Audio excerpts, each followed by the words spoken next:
रणभूमि पे ललकार लगाई वो झांसी की झलकारी थी, है इतिहास को पन्नों पे झलक रही वह भारत की एक नारी थी। झलकारी बाई भारत की एक ऐसी रानी बेटी थी जिनके सर पे ना ताज था न सत्ता का सुख। उसके बाद भी उन्होंने अंग्रेजों से हंसते हंसते लड़के शहीद हो गईं। आज की वृतांत यात्रा हम शुरू कर रहे हैं ग्वालियर की झलकारी बाई से और चलते हैं सागर की ओर। सागर में हम उन सफल कृषकों से मिलेंगे जिन्होंने आधुनिक विधि से खेती करके अपने आप को प्रगतिशील किसान बनाए। तो आइए चलते हैं सागर की ओर और शुरू करते हैं अपनी वृतांत यात्रा।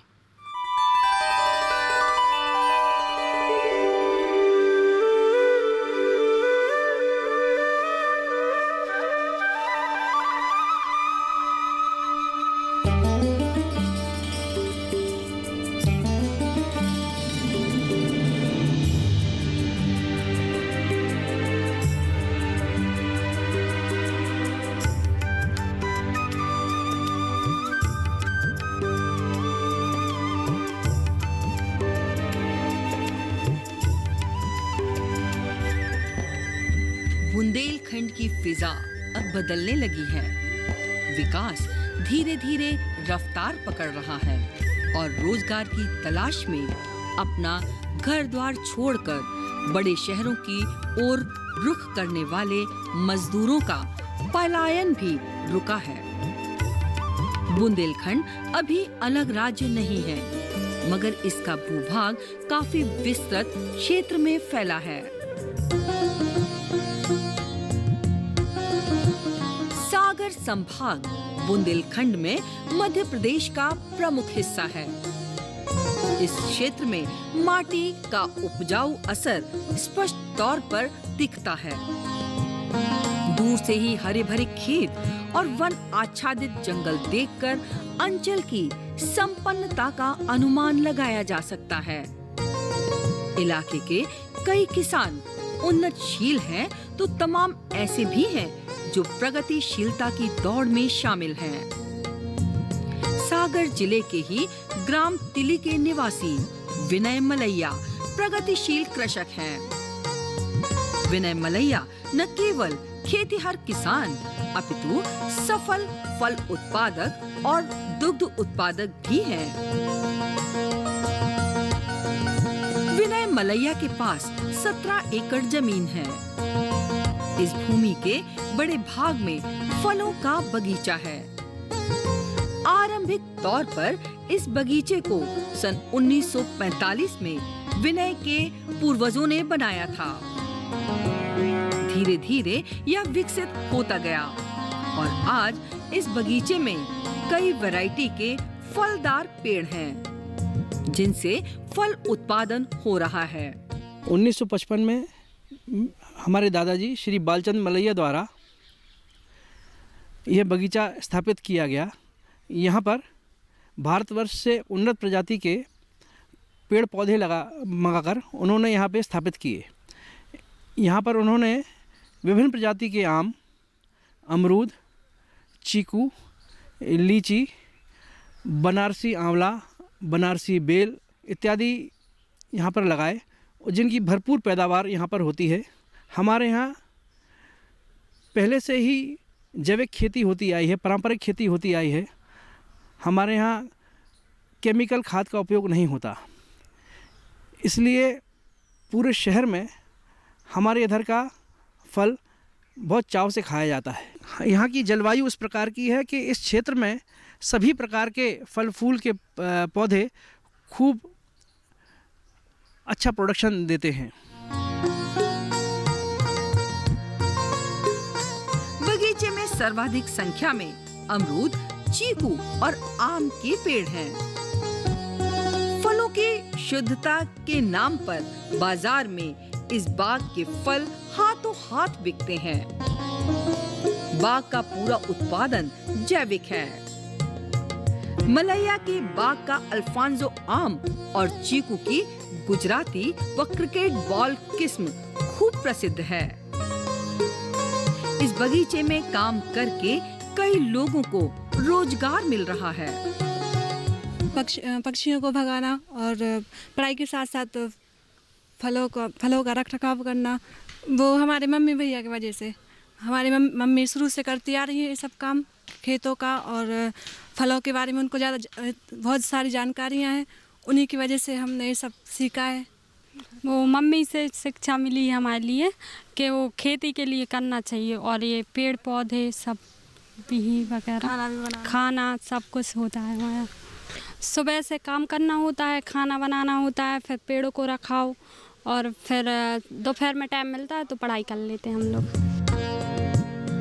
विनय मलैया आधुनिक तरीके से खेती करने वाले किसान हैं, मगर उन्होंने परंपरागत खेती करना भी नहीं छोड़ा है।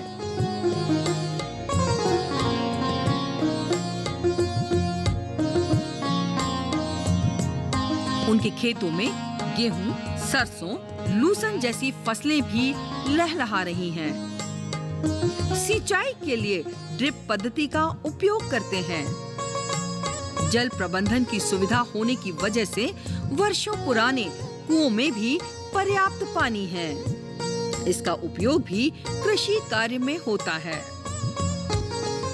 शहर बसा के सुकून के लिए गांव ढूंढते हैं। बड़े अजीब हैं ये लोग जो हाथ में कुल्हाड़ी लिए छांव ढूंढते हैं। भाइयों, अब हम आ पहुंचे हैं ग्राम तिल्ली, जिला सागर में, जहां मिलेंगे एक ऐसे युवा किसान से जिन्होंने स्वास्थ्य एवं शुद्धता को ध्यान में रखते हुए पशुपालन का निर्णय लिया। उन्होंने पशुपालन विभाग में डॉक्टर ब्रजेश कुमार शर्मा जी से जाके मिलकर उन्होंने आज पूरे सागर जिले में शुद्ध दूध, दही, घी तथा पनीर का वितरण कर रहे हैं।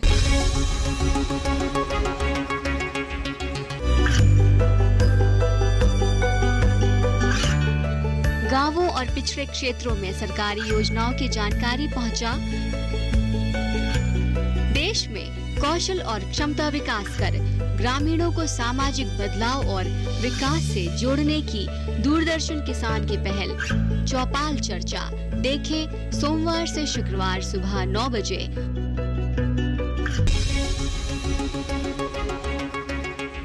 विनय मलैया की अगली पीढ़ी भी कृषि कार्य में संलग्न है। पशुपालन के तौर पर उच्च स्तरीय गौपालन केंद्र संचालित है। इसमें साहीवाल, गिरी और हरियाणवी जैसी उच्चतम नस्ल की लगभग 35 गाय हैं। इनमें अधिकांश गाय दूध दे रही हैं, जिससे बड़ी मात्रा में दुग्ध उत्पादन हो रहा है। गौपालन की देखरेख विनय के पुत्र कार्तिक मलैया करते हैं।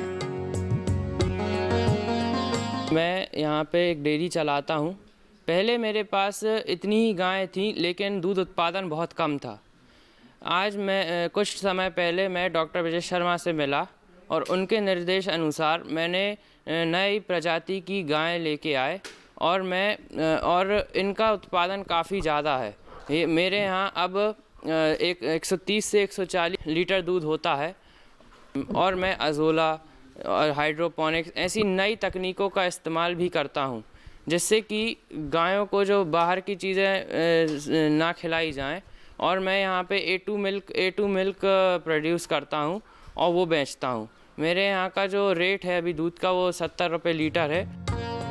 भारतीय यानी देशी नस्ल की इन गायों की देखरेख और रखरखाव भी व्यवस्थित तरीके से किया जाता है। मौसम के अनुकूल हवा, पानी और स्वच्छता का भी विशेष इंतजाम है। पीने के पानी हेतु अलग अलग चैम्बर हैं, ताकि किसी भी तरह की बीमारी एक को होने पर दूसरे को बचाया जा सके।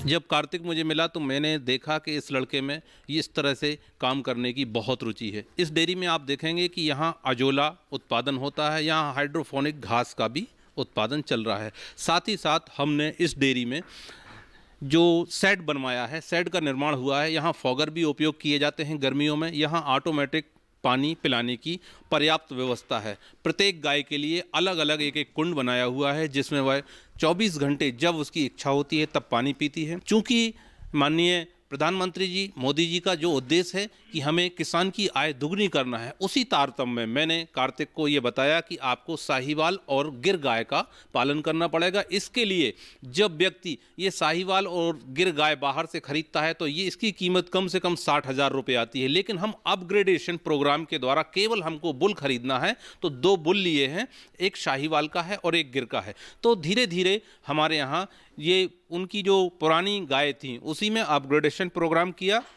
और मिल्क उत्पादन धीरे धीरे बढ़ रहा है। डेयरी एक ऐसा व्यवसाय है जिसमें किसान की मासिक आय बनती है। इनके दूध की जो कीमत है शुद्धता के कारण, ना कि फैट परसेंट के कारण, 70 रुपये प्रति लीटर बिक रहा है और लोग बहुत विश्वास से इनका दूध ले जाते हैं। फाइबर की अनुपयोगी टंकियों को काटकर उनसे खनोटे बनाए गए हैं, जिनका उपयोग पशुओं को चारा खिलाने के लिए किया जाता है।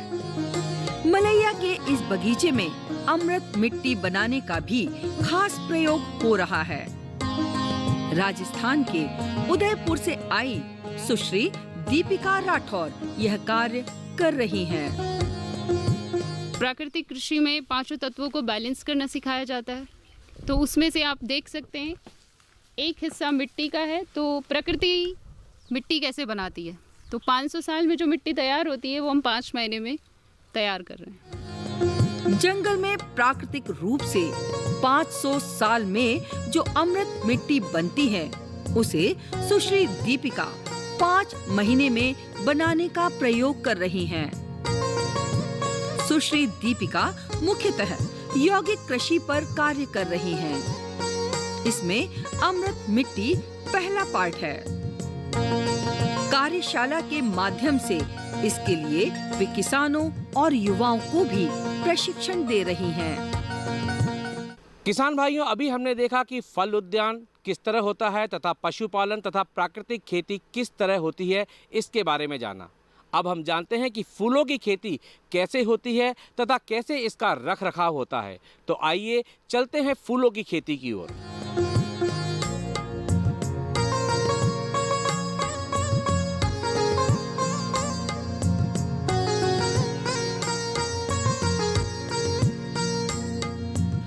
तारीफ करना फिजूल है, खुशबू खुद बता देती है कौन सा फूल है।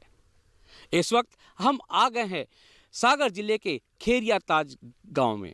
आज हम मिलेंगे पटेल परिवार से, जो कि फूलों के साथ साथ साग सब्जी, गेहूं, अन्य खेती भी करते हैं। तो आइए मिलते हैं पटेल बंधुओं से, जो आज यहाँ पर साग सब्जी, फूल तथा गेहूं की खेती कर रहे हैं। तो आइए चलते हैं पटेल परिवार की ओर।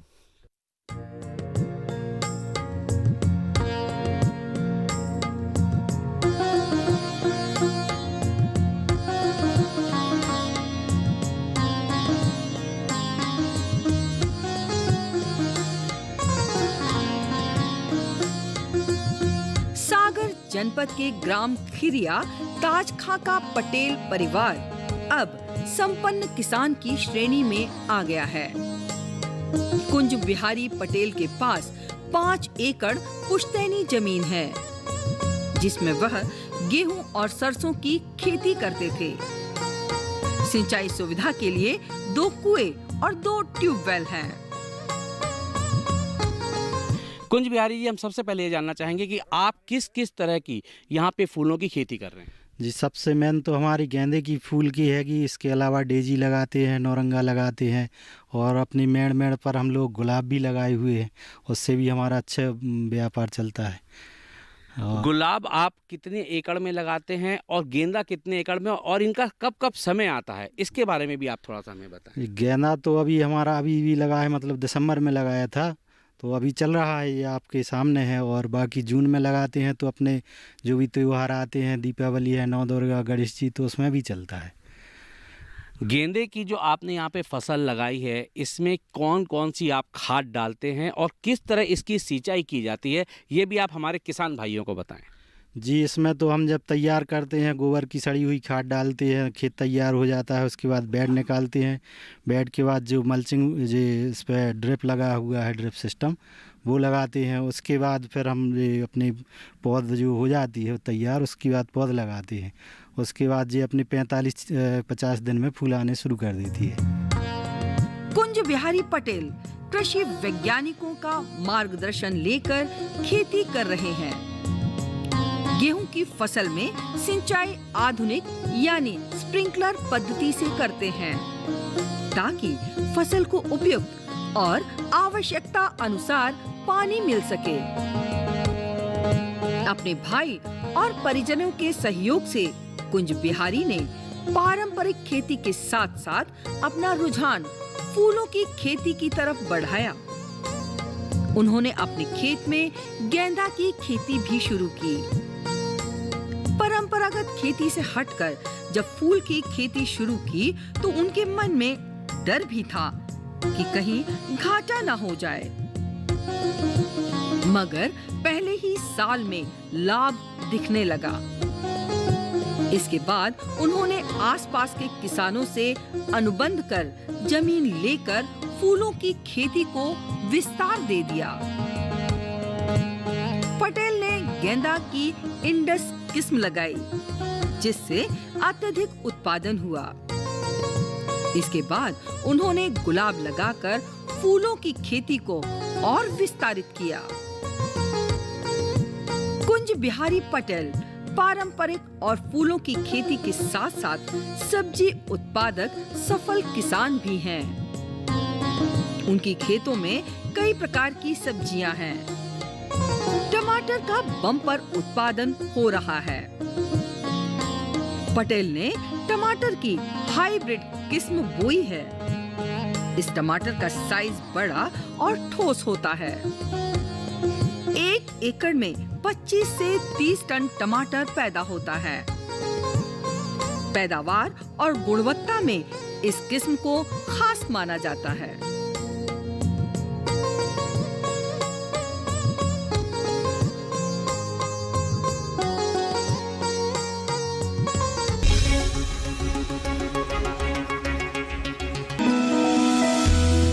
जानकारी जो किसानों के लिए हो लाभकारी,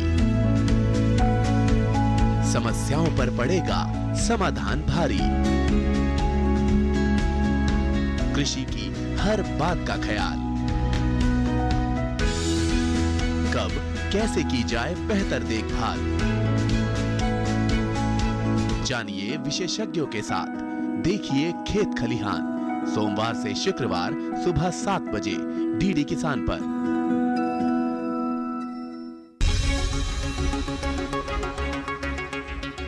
जिन घरों में मिट्टी के घड़े होते हैं उनके कद छोटे लेकिन दिल बड़े होते हैं।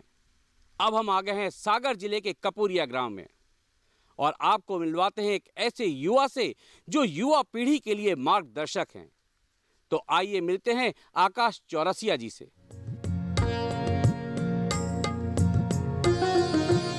सागर जिले के युवा किसान आकाश चौरसिया ने इस कहावत को चरितार्थ कर दिखाया है। अपनी माँ और धरती माता को अपना आदर्श मानने वाले आकाश चिकित्सक बनना चाहते थे। जब यह सपना पूरा नहीं हुआ तो उन्होंने इस बात पर चिंतन किया कि आखिर लोग इतनी संख्या में बीमार क्यों होते हैं। इसका जब गहराई से अध्ययन किया तो बात अशुद्ध खाद्यान्न पर आकर टिक गई। बस यहीं से आकाश चौरसिया को आगे काम करने का उद्देश्य मिल गया, जो अब एक मिशन में तब्दील हो गया है। जैसा खाओगे अन्न वैसा होगा मन, जैसा होगा मन वैसा होगा तन।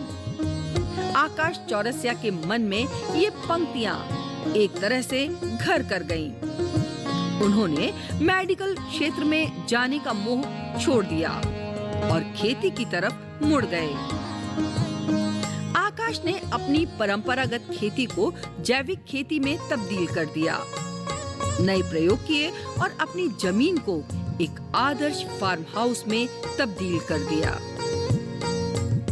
खेत में देशी ग्रीन हाउस बनाया है ताकि पौधों पर सीधी धूप और कीट पतंगे अंदर नहीं जा सकें।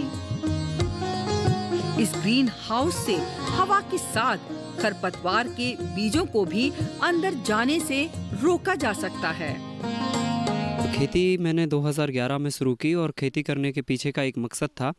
हम मेडिकल लाइन में जाना चाहते थे और लगातार मेडिकल में हमने जाने के लिए विचार किया कि लोगों की हेल्थ को हमें ठीक करना है, लोगों की सेहत को ठीक करना है। तो मेडिकल की तैयारी करते हुए हमें ये बात समझ में आई कि लगातार डॉक्टरों की संख्या बढ़ रही है और पीछे से लगातार बीमारियों की संख्या बढ़ रही है, तो कहीं ना कहीं कुछ ना कुछ गड़बड़ है। तो हमारे बुंदेलखंड में एक कहावत है, जैसा खाओगे अन्न वैसा होगा मन और जैसा होगा मन वैसा होगा तन।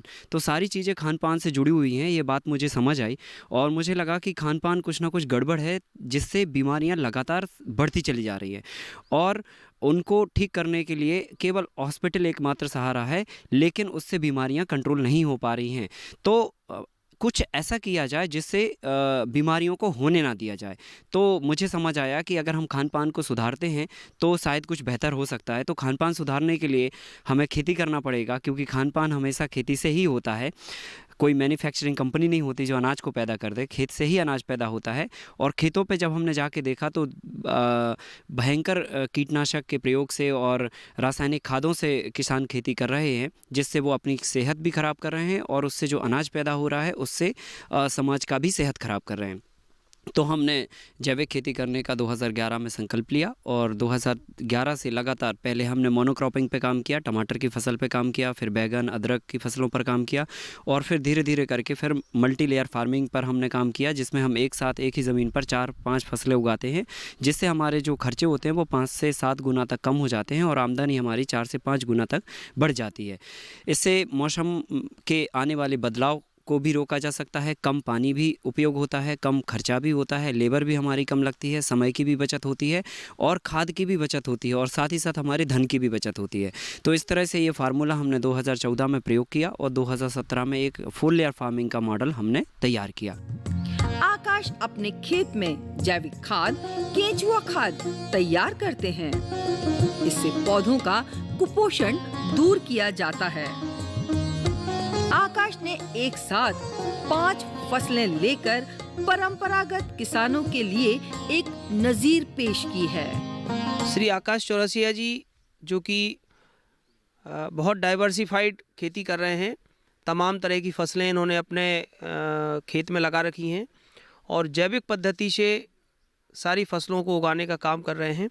इसके अलावा मधुमक्खी पालन, मशरूम की खेती, वर्मी कंपोस्ट निर्माण, ये सब इंटरप्रेन्योर के रूप में करके दूसरे किसान भाइयों को भी लाभान्वित कर रहे हैं। हर महीने में ये 2 दिन का एक प्रशिक्षण कार्यक्रम रखते हैं, जिसमें पूरे देश से किसान भाई आते हैं और इनके मॉडल को यहाँ देखते हैं कि किस तरह से ये वर्मी कंपोस्ट का उपयोग कर रहे हैं, वर्मी वास का उपयोग कर रहे हैं, इस पूरे प्लांटेशन से, पूरी फसलों से किस तरह से डाइवर्सिफाइड फार्मिंग करके अच्छा लाभ ले रहे हैं, प्रति इकाई क्षेत्र अधिक लाभ ले रहे हैं। और तमाम हमारे किसान भाई युवा इन गतिविधियों से प्रेरित होकर अपनी खेती में नई नई तकनीकों का उपयोग कर रहे हैं, ड्रिप सिंचाई का उपयोग कर रहे हैं, मल्चिंग का उपयोग कर रहे हैं, जिससे वो अपनी आमदनी प्रति इकाई क्षेत्र से अधिक आमदनी प्राप्त कर रहे हैं। आकाश के इस प्रयोग को देखते हुए कई प्रदेशों की सरकारें इस तकनीक को जानने के लिए उन्हें आमंत्रित कर चुकी हैं। बड़ी संख्या में उन्होंने युवा और किसानों को प्रशिक्षित किया है। आकाश चौरसिया को कई राष्ट्रीय पुरस्कारों से नवाजा गया है। अभी हाल ही में दिल्ली में यूथ फॉर डेवलपमेंट कार्यक्रम में कृषि व सामाजिक कार्यों के क्षेत्र में उल्लेखनीय योगदान के लिए प्रधानमंत्री श्री नरेंद्र मोदी द्वारा न्यू इंडिया राष्ट्रीय पुरस्कार से सम्मानित किया गया है। आकाश चौरसिया द्वारा पूरे देश में लगभग 250 मॉडल बनाए हैं, जो किसानों के लिए श्रेष्ठ मार्गदर्शक हैं।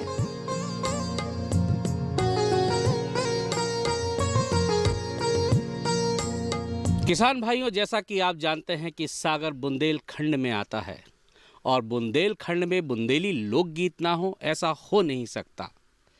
बुंदेली लोकगीत के बिना हमारी वृतांत यात्रा भी अधूरी है। इसलिए आइए लेते हैं बुंदेली लोकगीत का आनंद। नई बंदिया डरो आलो और खेतन खासा जो बना लो।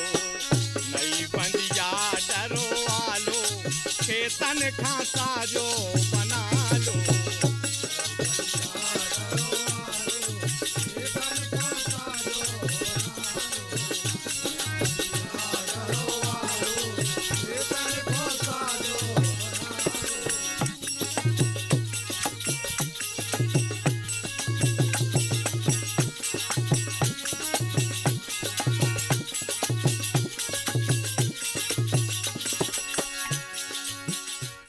बहुत दूर है तेरे शहर से मेरा शहर, हवाओं के हर झोंके से तेरा हाल पूछता हूं।